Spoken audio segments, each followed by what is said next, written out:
Ladies and gentlemen, what you know and what you've been taught about sidestepping is wrong.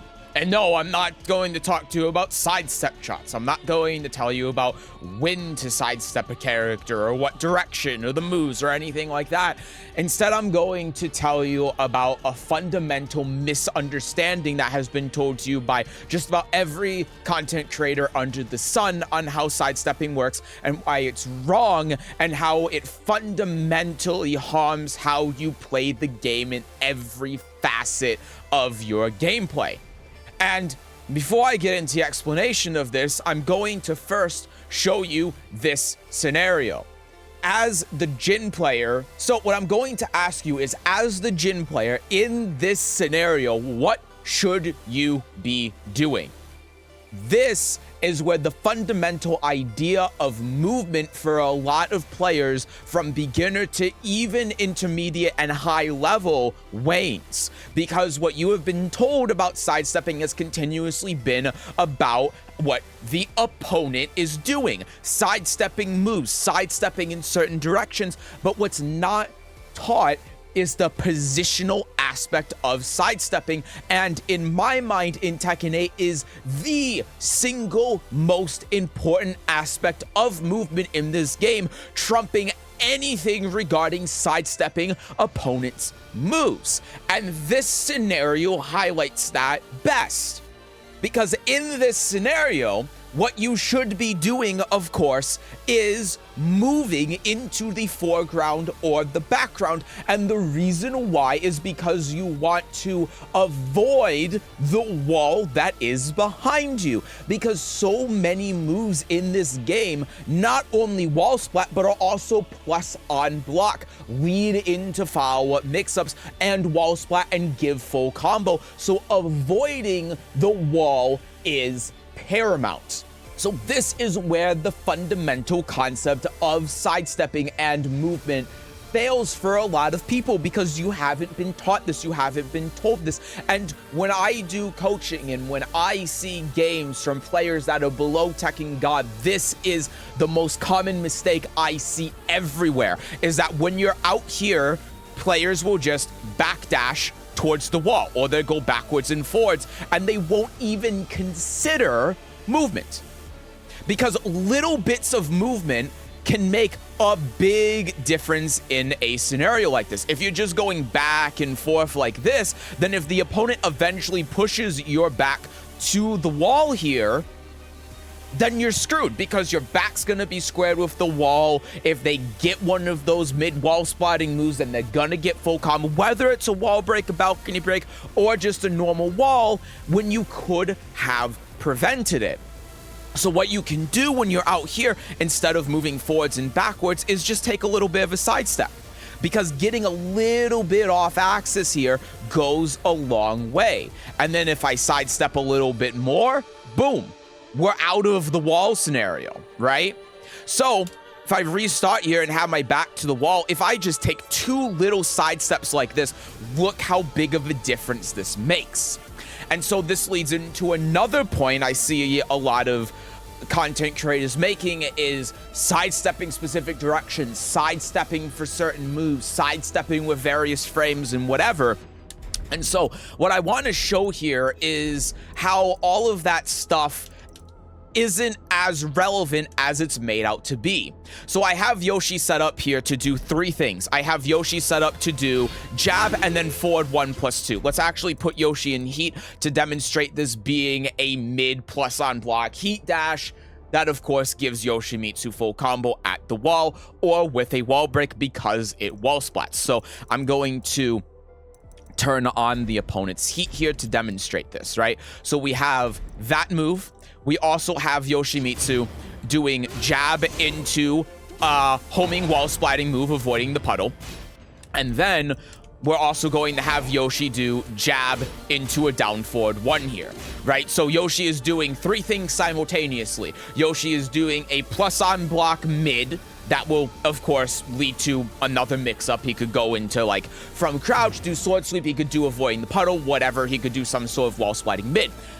Then he can do of course, avoiding the puddle to try tracking your sidestep if you try sidestepping. And then he has down forward 1 to try getting some small Tekken in there to try covering some of your other options. Like if, for example, here Jin does the 4, then down forward 1 will, of course, stuff that. That's what we're trying to demonstrate, using a wide variety of options to be able to limit your offense, but if you defend, making it very difficult for you to find the right situation to be able to get back in and just creating the snowball effect of offense. So if in one scenario we deal with all of this and then we just block it, of course Yoshi can do this. He can get a plus on block mix-up. And actually, I'm going to do this in a different order here. I'm going to demonstrate this way. So we're going to have Yoshi do jab. Let me set the opponent to block here. Oh, sorry. We're going to jab here, heat dash, go into from crouch, do from crouch mix, go here, get a mix-up from there, and then obviously continue on with the from crouch mix-up here, or like from crouch while rising 1 or stuff like that, right? Obviously, different characters have different things, but this is just to give you an idea. And the problem is, of course, that since our back is so to the wall here, we still have to be very careful of the mids, right? So if we go here, and then Yoshi goes from crouch sword sweep, then we have to deal with that. He could also go from crouch down forward 4, right? And that's going to create more opportunities for Yoshimitsu. But if we try blocking those lows, then after we do this, then Yoshimitsu can avoid the puddle, or he can from crouch avoiding the puddle, and then of course Yoshi is going to get full combo, right? Whether there's a wall break or not. So the way that you mitigate this is, of course, sidestep, right? And even if we don't get sidestep perfect, sometimes we can sidestep, avoid the move entirely, and then we can get hot kick as a full punish. Little bit hard to see here, of course, because of the angle, but I'm sure you see what I mean, right? But if we step block with the right timing here, and of course I'm not really doing that because, you know, it's the typical Sesujin video. If we sidestep here with the right timing, then even if we get it a little bit wrong, look at this. Now we're off axis from the wall, right? And so if I set this up so Yoshi actually does heat dash here, give me a moment. And, you know, let's even step to the wrong direction. Look at the difference with the wall now, right? So because we sidestep left and blocked because of the positional aspect of it, rather than trying to avoid the move, now Yoshimitsu from this position cannot get the wall. Right? If Yoshimitsu from this position, let's just set up a recording here where he does, say, forward 4, he gets no wall splat. Whereas if we didn't do that sidestep, we didn't do that step block, something like this could give him full combo, right? And that's, again, sidestepping to the wrong direction. So let's set this up in another scenario, right? Let's set this up so that we're in a scenario like this. So we're slightly off axis to the wall. We're not square against the wall, but if we sidestep right, we're going to go into the corner, right? So let me save this as a status real quick, and now we're going to do the same thing. So now again, back to the wall break behind us, and if we go back here and sidestep to the right, let's just get the timing wrong intentionally here to try demonstrating this. Of course, it doesn't seem possible. Our back is still going to be to the wall, right? So even though we step in the quote-unquote correct direction, if the opponent has a move, a heat engage, or a plus on block move that can track to that direction, and we don't sidestep it, then it doesn't really matter because now we're in that same scenario and we're in a worse position overall. However, if we instead sidestep to the left here and block, again, the wall now no longer is a factor. And on top of that, now if we set the Yoshimitsu up to try doing, like, avoiding the puddle, right, and we take our turn to sidestep or we step block, now look how the scenario has completely flipped on its head, and now we're the ones with the control of the wall and control of the position. Now, let's take it a step further from that. Let's also have Yoshimitsu do, on top of doing the forward 1+2, avoiding the puddle. And in fact, we'll also have him do a fast move down forward 1. And in this scenario, we're going to sidestep to the right. We're going to try to sidestep to the right direction. Hopefully I don't screw this up. And what we're going to demonstrate is that even though Yoshimitsu can do a homing move like avoiding the puddle, right? So it's say like, oh, but if I sidestep here, he does the homing mid, that's safe, and then I get full comboed. Well, if you've been paying attention, you'll notice that a lot of what we're doing is we're step blocking, and timing is a very important component of step blocking. If you know what a just guard is in other fighting games, what we're doing is very similar to that. We're sidestepping, and instead of trying to sidestep for a specific move, we're pressing the back button on the frame that one of these wall splatting mids would come out. One of these moves that we're afraid of that could hit us, so that we can cover a lot of the more linear options, but also simultaneously block the moves that we cannot sidestep, while also increasing our positional advantage or decreasing our defense or our positional disadvantage. This is a very important aspect of the of defense, as well as being able to step guard to avoid things like this. And again, look, while we're doing this, we're getting away from the wall. These little things add up, and because this is -9, sorry, my bad, because this is -9, we can take our turn to continue to move around. And while we continue to move around, we are getting farther and farther away from the wall. And not only are we decreasing our positional disadvantage, but we are also making it so that the Yoshi's back is now to the wall and putting us in a more advantageous scenario. So bringing both of those concepts together, we're going to have Yoshi do all of these things. And we're also just going to do a down forward 1 check to avoid that as well. See how we sidestep that, and now we launch him. Sidestep that. Sidestep that. And then we block avoiding the puddle. You see how that works? So again, what we're doing is we are sidestepping, and then instead of trying to sidestep for a specific move or timing for a specific move or what have you, instead what we're doing is we're holding the block button when we think that avoiding the puddle is going to come out, to avoid getting wall splat by that, but also avoiding Yoshi's small Tekken game and avoiding the big plus on block mids that are going to wall splash and cause us to get full comboed, and getting reward out of that by launching it and avoiding the post 50-50 scenario if we block it, right? So if you're still following along with me, now what I'm going to do is I'm going to intentionally get hit by jab. So something that a lot of content creators say is that you shouldn't be sidestepping at, say, -6 or worse. And because moves are going to hit you, they're going to track your sidestep, you're going to get clipped. And I think that this is objectively incorrect. Now, the reasons why content creators say this, I believe it's to simplify the idea of sidestepping. It's to give you a very easy to understand binary understanding of sidestepping, so that you know sidestep in this direction or sidestep in this scenario, don't sidestep in this scenario. But this is incorrect when you get more in depth into the game.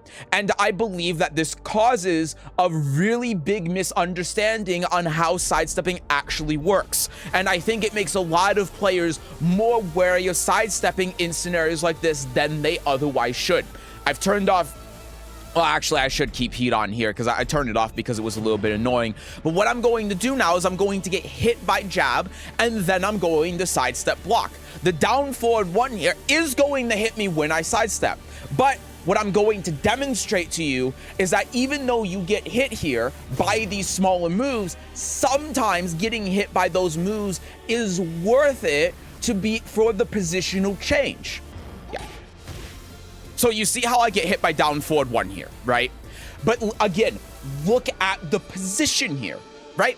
So even though I got hit by down forward 1, my back is not directly back to the wall, right? It's not. So if I get one more little sidestep, now all of a sudden I'm out of the wall.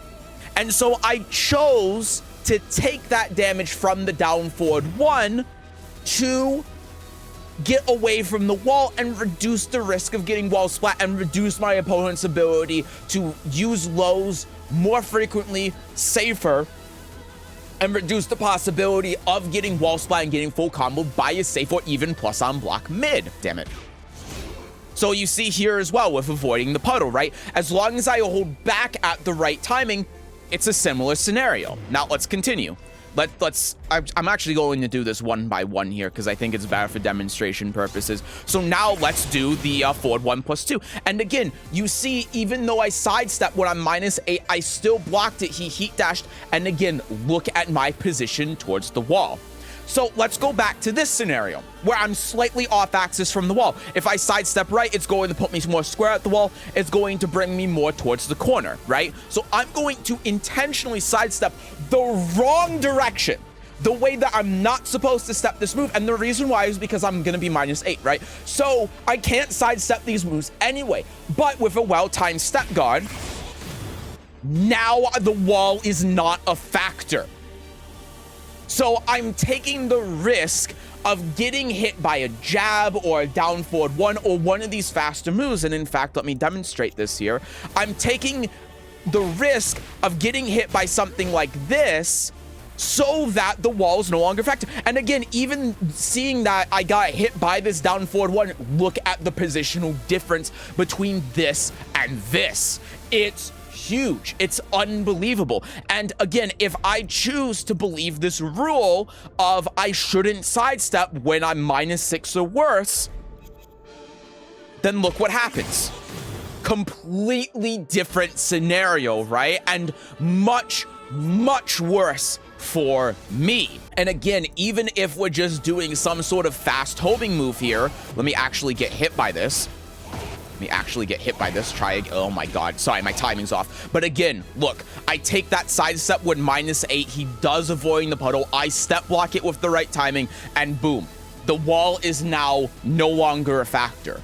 And so now, as the opponent, what's the opponent going to do here? The opponent is going to try sidestepping right. He's going to try bringing your back to the wall again, right?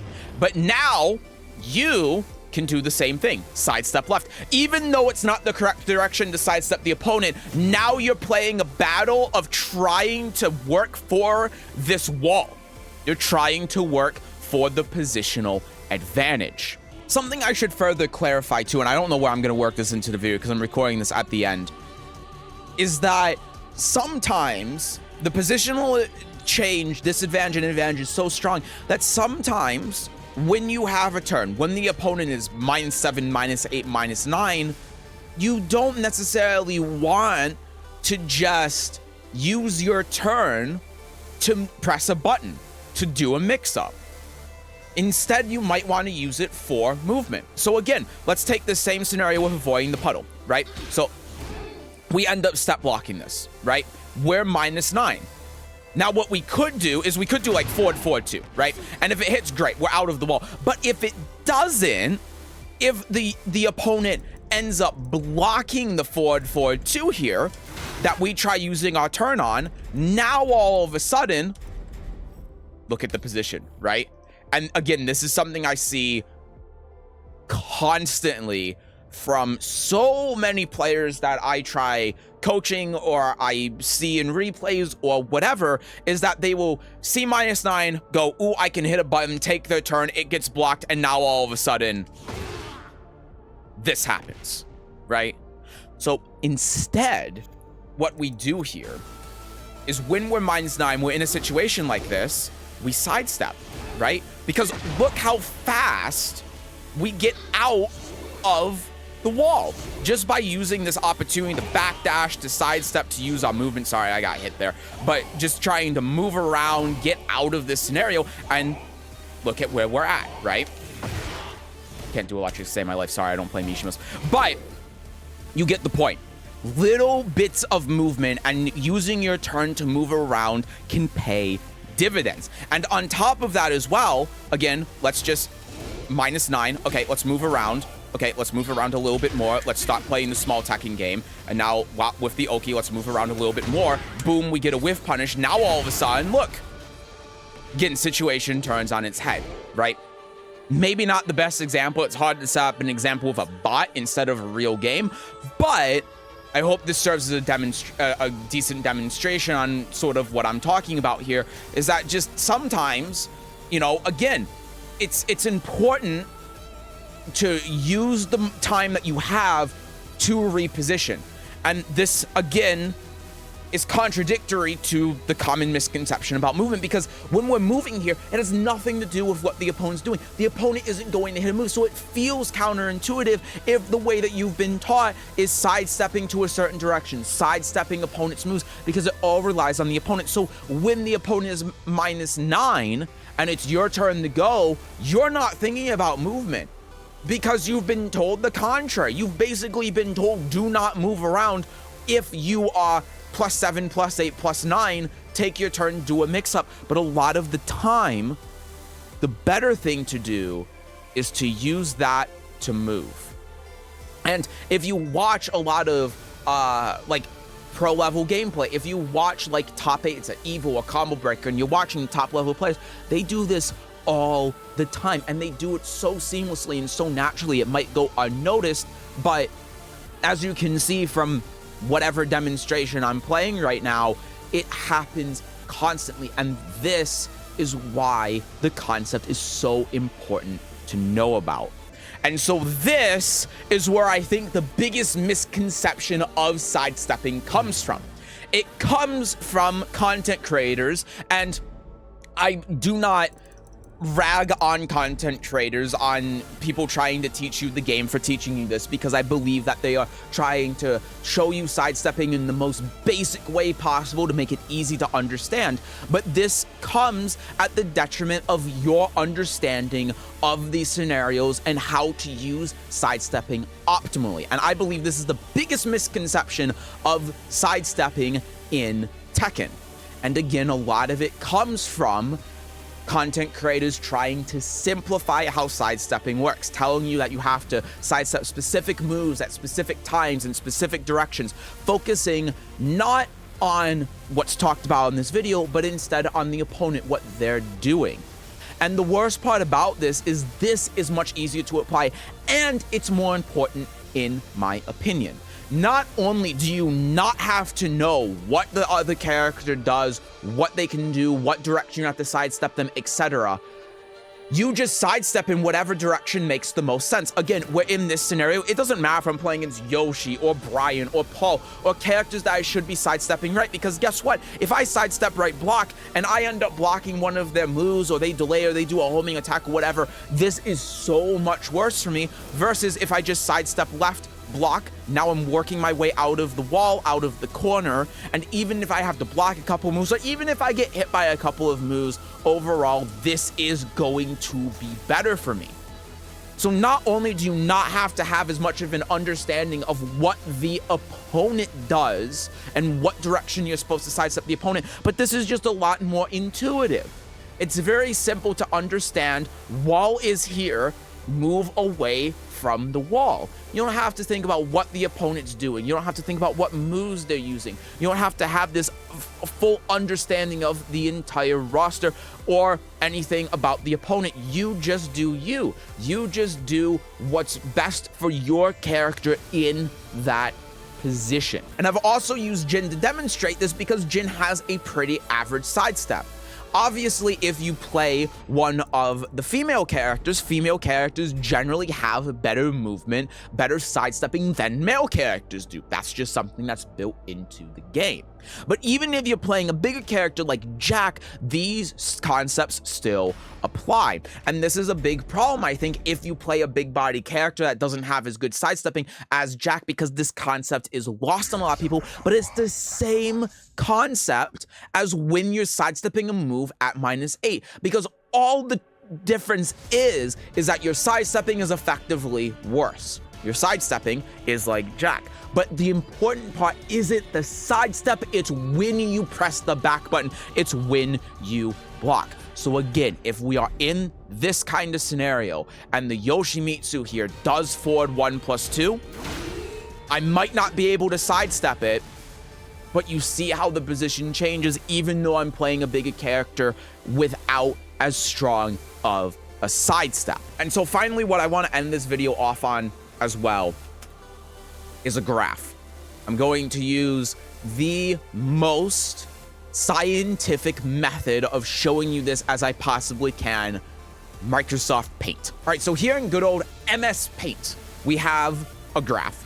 And this graph is trying to demonstrate what Tekken content creators are trying to teach you about the -6 rule. And the general idea here is that when you are 0, when it's even, the amount of moves that you can sidestep is a lot, right? It's not all of them. Obviously, homing moves you can't sidestep, but you can sidestep a lot of them. The thing is, as you become more and more minus, those moves that you can sidestep start to dwindle. And where this reaches its peak for most characters is going to be -6, and then it starts to kind of mellow out from here, right? So when we get to like -1, -2, -3, there are going to be certain moves that have more tracking. There are going to be moves like, you know, like I guess it's not maybe the best example because it's kind of always homing, but Jack's down 2, right? That's a move that's pretty much always homing. You have to be at like the right spacing and you have to be neutral, but if you're like -3, that move's going to track, right? As we get more and more down and we start to get to the -6, this is where like fast moves like jabs and down forward ones and stuff like that are going to track. So this is the point where a lot of people say you shouldn't sidestep. But again, it depends, right? If you don't want to get hit by those faster moves, then yeah, you shouldn't sidestep. But getting hit by those moves isn't necessarily the end of the world. Sometimes you want to take that in order to avoid like the wall, to reposition, and also think about it like this. What kind of moves, when you're down here at -10, can you not sidestep, right? Those kind of moves that go, or can you sidestep, I should say. Those moves like unblockables, right? So if you're -6 and the opponent does unblockable, what should you be doing here? Should you just be standing there and taking it? No, obviously you need a sidestep, right? So it depends. And so this is the reason why this has been taught to you, even though it's not necessarily true.